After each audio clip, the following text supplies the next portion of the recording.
2026 FIFA ലോകകപ്പില് Spanish കുതിപ്പ് തുടരുന്നു. സെമിഫൈനലില് കരുത്തരായ ഫ്രാൻസിനെ എതിരില്ലാത്ത 2 ഗോളുകൾക്ക് തകർത്താണ് ലാ റോജ കലാശപ്പോരിന് യോഗ്യത നേടിയത്. നീണ്ട 16 വർഷത്തെ ഇടവേളയ്ക്ക് ശേഷമാണ് സ്പെയിന് വീണ്ടുമൊരു ലോകകപ്പ് ഫൈനലിലേക്ക് എത്തുന്നത്. 2010 തങ്ങളുടെ ആദ്യ ഫൈനലിൽ തന്നെ കിരീടം ചൂടിയ സ്പെയിന് ഇത്തവണ രണ്ടാമത്തെ ലോക കിരീടമാണ് ലക്ഷ്യമിടുന്നത്. ചരിത്രനേട്ടം: തോൽവിയറിയാത്ത 37 മത്സരങ്ങള്. അന്താരാഷ്ട്ര ഫുട്ബോളില് പുതിയൊരു ചരിത്രം കുറിച്ചാണ് സ്പെയിൻ ഫൈനലിലേക്ക് നടന്നു കയറുന്നത്. ഫ്രാൻസിനെ വീഴ്ത്തിയതോടെ തോൽവിയറിയാതെ തുടർച്ചയായി ഏറ്റവും കൂടുതൽ മത്സരങ്ങൾ കളിക്കുന്ന ടീമെന്ന അപൂർവ റെക്കോർഡ് സ്പെയിന് സ്വന്തമാക്കി. 2024 തുടങ്ങിയ ഈ വിജയയാത്ര 37 മത്സരങ്ങൾ പിന്നിട്ടുകഴിഞ്ഞു. ഈ നേട്ടത്തോടെ മുൻ ചാമ്പ്യന്മാരായ ഇറ്റലിയുടെ റെക്കോർഡിനൊപ്പമെത്താനും സ്പെയിന് സാധിച്ചു.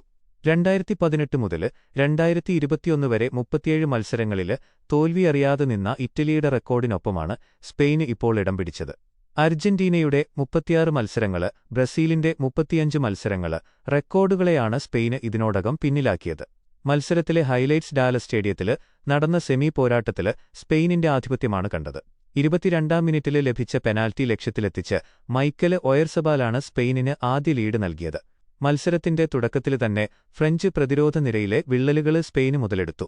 ആദ്യ പകുതിയില് ഫ്രാൻസിന്റെ പ്രധാന താരം വില്യം സാലിബയ്ക്ക് പരിക്കേറ്റ് പുറത്തുപോകേണ്ടി വന്നത് ഫ്രഞ്ച് ടീമിന് കനത്ത തിരിച്ചടിയായി.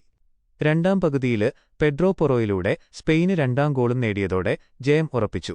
Kylian Mbappe, Michael Olise, ഒസ്മാനെ Dembele എന്നിവരടങ്ങുന്ന ഫ്രഞ്ച് മുന്നേറ്റ നിരയെ സ്പാനിഷ് പ്രതിരോധം വെള്ളം കുടിപ്പിച്ചു. ഈ ലോകകപ്പിലെ എല്ലാ മത്സരങ്ങളിലും ഗോള് കണ്ടെത്തിയ ഫ്രഞ്ച് പടയ്ക്ക് സ്പെയിനിനെതിരെ മാത്രം ഗോൾവല ചലിപ്പിക്കാനായില്ല.